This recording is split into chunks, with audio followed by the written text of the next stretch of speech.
Paraguay atraviesa en estos momentos por la más grave epidemia de dengue de su historia. La directora de Vigilancia de la Salud, Celia Martínez, mencionó que se lucha contra el dengue desde hace muchos años en todo el país, aunque nunca antes hubo tantos enfermos y fallecidos en tan poco tiempo. Pero esta situación era una situación que nosotros conocíamos. Como sabes, el Ministerio de Salud lo primero que hizo esta administración es analizar la situación del dengue. Sabíamos que teníamos un riesgo de tener mayor cantidad de casos graves y tener una epidemia de esta magnitud. Es por eso que el Ministerio de Salud elaboró un plan en el mes de julio y lo comenzó a implementar en el mes de agosto. Para este plan se identificaron recursos, lo cual permitió incrementar el número de recursos humanos, tanto a nivel de vigilancia, que es lo que me corresponde, a nivel de control vectorial, que es ENEPA, y a nivel de lo que es atención al paciente con enfermeras y médicos. Las zonas del país con una tasa alta de incidencia del dengue son Central, Asunción, Paraguarí, Guairá, Cordillera, Canindeyú, Alto Paraná, Concepción, Amambay, Alto Paraguay y Presidente Hayes.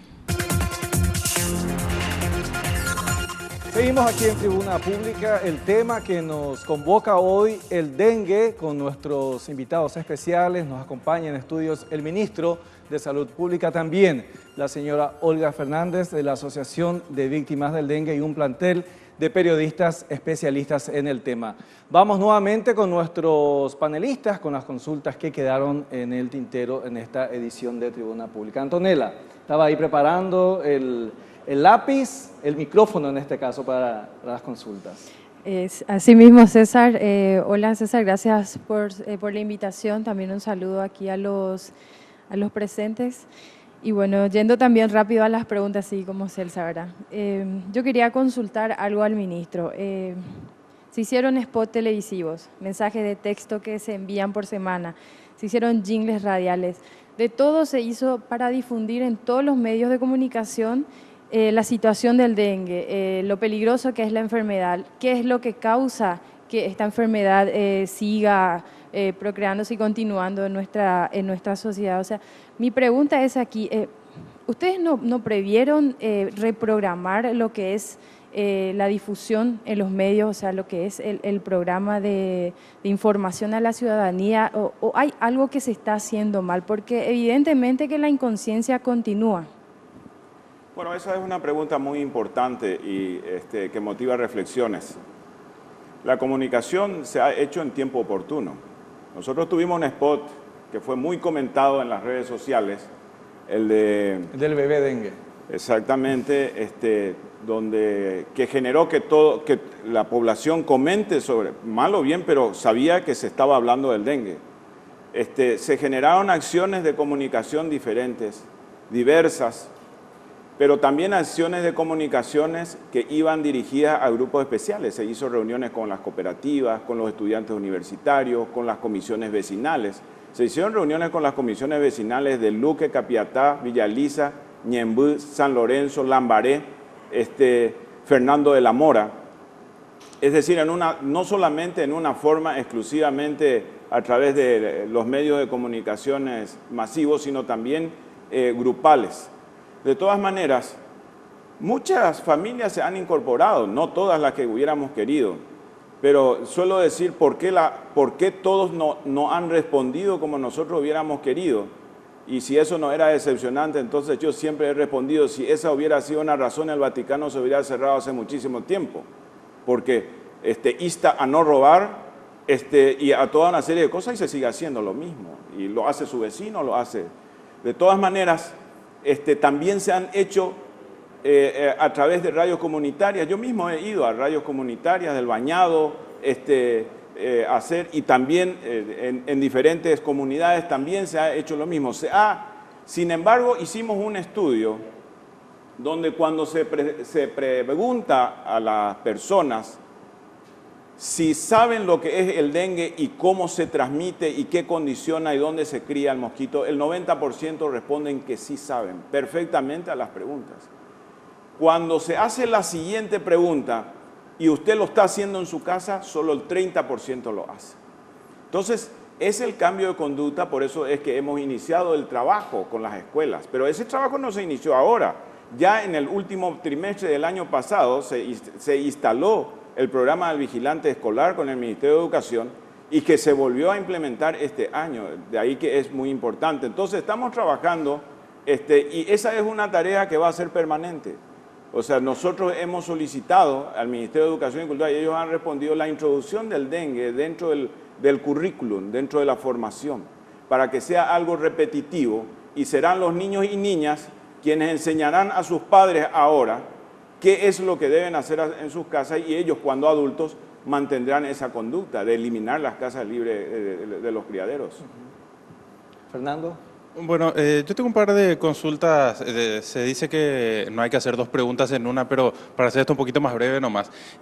Doctor, la primera es si existe alguna experiencia. Hablabas de casi un tercio de la población mundial afectado o en riesgo por la enfermedad, eso es mucho. ¿Hay alguna experiencia en el mundo donde finalmente se haya logrado con un trabajo mancomunado, como fuera, que se erradique el dengue en algún lugar específico? Eso por una parte, y por la otra, ¿cómo se está avanzando científicamente hablando en el desarrollo de la vacuna para el dengue?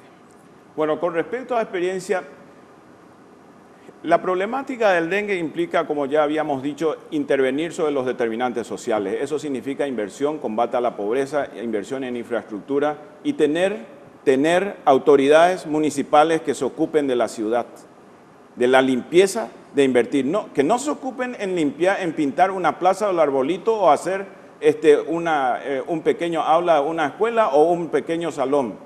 No, implica trabajar en los determinantes de que condicionan la salud de la comunidad y eso es muy importante, la salud ambiental. Referente a la vacuna, hay dos vacunas que están progresando bastante. Una ya se ha estudiado en el sudeste asiático, los resultados no han sido exitosos. La firma que lo produce es la firma Sanofi Pasteur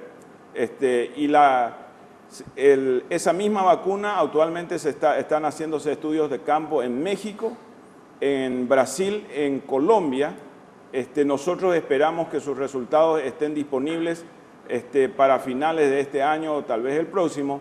Sin embargo, la vacuna presenta más preguntas que respuestas. La vacuna se está utilizando en el grupo etario de lactantes. Sin embargo, como ustedes saben, el 80% de los que se enferman son adultos. Por otra parte, es decir, tenemos todavía mucho, la comunidad científica está esperando con ansiedad los resultados para ver. Sin embargo, no podemos nosotros decir que vamos a tener en un tiempo mediato la vacuna y bajar la inversión en los otros elementos, porque aun cuando se disponga la vacuna, existirán 2 billones de personas que requieran la vacuna. Y no habrá capacidad de respuesta. Por otro lado, Olga Fernández, ¿cómo ve desde esta asociación el trabajo de las autoridades, la misma conciencia ciudadana, considerando que usted y como tantas personas que se van sumando es víctima, es familiar de una víctima de este mal? Sí, buenas tardes y agradezco la invitación también a todos los panelistas y al señor ministro. En realidad, nosotros estamos viendo con mucha preocupación ahora. Esto nosotros vemos como que es un problema estructural y también conductual. El problema está también de que asumimos nosotros, por decirte, el 50% como ciudadanos nuestra responsabilidad y el 50% le corresponde al Estado, al gobierno, a que ellos también se ocupen. El trabajo que realiza la asociación, el primer objetivo de la asociación es crear conciencia. Nosotros trabajamos justamente, fue una de las primeras asociaciones que ha capacitado a más de 30 jóvenes para que ellos sean monitores y también en sus barrios y en sus casas. Hemos trabajado con los colegios, con las escuelas, con los niños y hemos visto realmente de parte de los niños y los jóvenes muy buena respuesta. Sí preocupa mucho en el sentido de que los municipios en este momento, ellos para nosotros, para la asociación, son el mayor responsable de las muertes que están ocurriendo en este país. ¿Por qué? Porque hay predios sucios, baldíos, hasta hoy día no se hizo un plan o no se aprobó también una ley en donde que los responsables sean también los que traen los neumáticos, que ellos tengan una responsabilidad social de también tener también de una manera donde acumular esos neumáticos que están esparcidos por todo el país. En segundo lugar, la parte de la capacitación de los médicos, porque nosotros hasta hoy día seguimos recibiendo las denuncias por negligencia médica, que el protocolo que realiza el Ministerio de Salud no todos los médicos aplican, y específicamente se ve esos problemas también en los sanatorios privados, en donde que existe una figura que es la Contraloría, que tendría que ser, que es el Contralor de Salud, pero que no realiza el trabajo que debe realizar, de ir a observar los sanatorios. Muchas gracias. Bueno, justamente para ver cómo está el mundo, porque a veces queremos compararnos, a veces queremos decir, ¿por qué pasa esto pasando la frontera? Vemos que la crisis finalmente afecta a toda la región.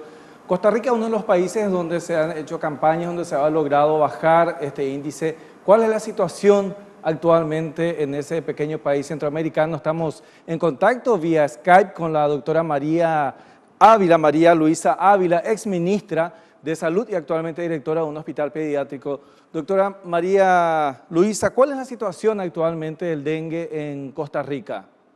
Desde Costa Rica, para mí es un placer estar con ustedes. Con respecto a la situación del dengue en Costa Rica, nosotros en este momento también hemos tenido un repunte de casos. Hemos aumentado en un 230 la cantidad comparado con el mismo periodo del año pasado. Sin embargo, pues por ser un país pequeño, lo que se reportan son aproximadamente 5.000 casos. Hemos tenido 8 casos de dengue grave y afortunadamente no hemos tenido ningún fallecido.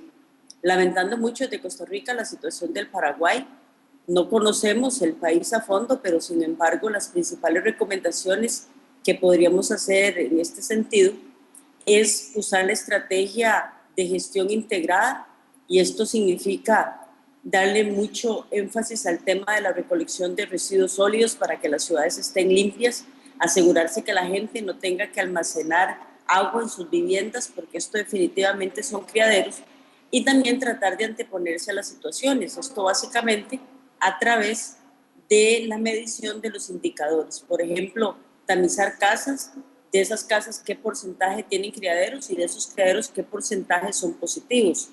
Por otro lado, también hay que asegurarse que los insecticidas que están utilizando los mosquitos sean susceptibles a ellos.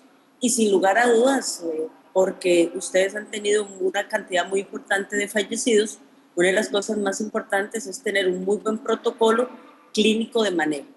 En Costa Rica nosotros lo que usamos como indicador son 100.000 plaquetas. Si la persona tiene menos de 100.000 plaquetas, hay que hospitalizarla, hay que pasarle suficientes líquidos, ya sea vía oral o por la vena, para asegurarse que nunca la presión arterial les baje, porque usualmente cuando esto ocurre es lo que los lleva al cuadro de shock.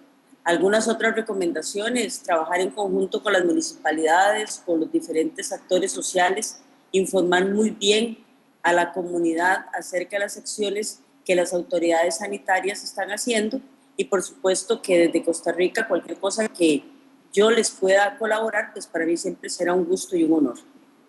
Bien, muchas gracias, doctora María Luisa Ávila, exministra de Salud. Usted ya escuchaba, ministro, o sea, no hay nada nuevo que inventar, o sea, escuchamos experiencias, estamos haciendo ya la elección, pero aparentemente los resultados no están siendo tan favorables. Bueno, la doctora María Luisa Ávila, nosotros somos colaboradores, trabajamos en un libro de vacunas, es amiga y la estrategia de gestión integrada es algo que se ha consensuado a nivel bajo los auspicios de la Organización Panamericana de la Salud. Entonces eso se ha implementado ya en el país y en este momento eso ha permitido hacer el plan anticipatorio. Si nosotros no hubiéramos tenido un plan anticipatorio no hubiéramos tenido oportunidad de duplicar las camas.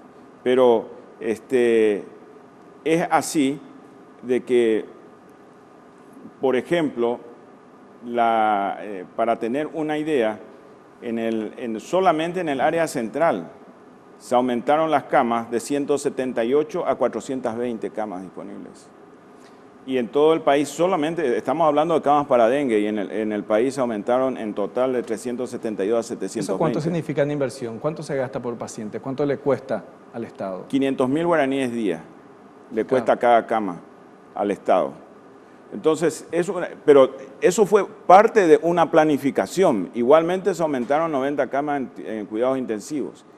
Igualmente se previó la compra. Usted sabe, César, que la compra de reactivos para dengue, el Estado ya invirtió 1.500 millones de guaraníes para tener los reactivos disponibles, y nunca ha habido un corte en la provisión de reactivos, pero eso se previó.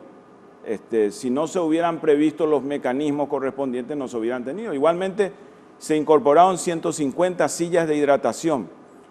Lo que tiene que saber la comunidad es que los fabricantes de sillas de hidratación tardan una semana en producir 5 sillas. ¿Cómo era posible tener en el mes de enero 90 sillas de hidratación ya disponibles en los hospitales si no hubiéramos hecho las previsiones posibles?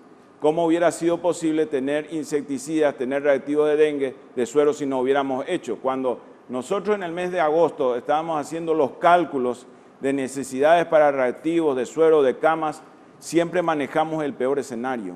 Es decir, un escenario que no nos sorprenda, porque disminuir se puede, aumentar es difícil. O sea, la llegada de reactivos para dengue tarda no menos de 30 días para tener al Paraguay, porque no es producción paraguaya. Entonces, todos esos esquemas se pusieron en actividad sin transgredir, por otra parte, ningún mecanismo público de control. No se hizo contratación directa de reactivos, no se hizo compra directa de otras cosas. O sea, se hizo, digamos, siguiendo todos los mecanismos que pudiéramos ser nosotros controlados a la vez. Ministro. Pero el objetivo final es asegurar la atención de aquellos que requerían dengue. Igualmente, lo que dice Olga es muy cierto, pero se han capacitado 2.000 médicos y enfermeras sucesivamente, y se hicieron, aparte de eso, de capacitación real, cada hospital, y eso es muy importante por lo que Celsa preguntaba, cada hospital constituyó su eje de dengue, cada hospital, y cada hospital tuvo un responsable de dengue hasta hoy, y en cada hospital, nosotros reunimos a todos los directores de los hospitales en un taller, y todos hicieron el plan de contingencia de dengue. No es que se le diga preparen, sino que se hizo un taller y todos salieron con su manual de qué hacer. Eso permitió, por ejemplo, que el Instituto de Medicina Tropical, cuando ya empieza a haber el aumento de necesidades de camas, ya sabía dónde iba a habilitar y ya tenía las camas. Las camas no se inventan. El INERAN, el Instituto de Enfermedades Respiratorias, habilitó también un área exclusiva para pacientes de dengue. Tampoco eso se inventa de la noche a la mañana. Fíjense solamente el Luque. El hospital de Luque pasó de 125 camas a 175 camas. Y el materno infantil de San Lorenzo de Calle y pasó de 40 camas a tener 120 camas. No, por lo menos el Estado está haciendo su parte, así que vamos preparando las consultas ya para ir redondeando este espacio con el Ministro de Salud Pública luego de este brevísimo corte.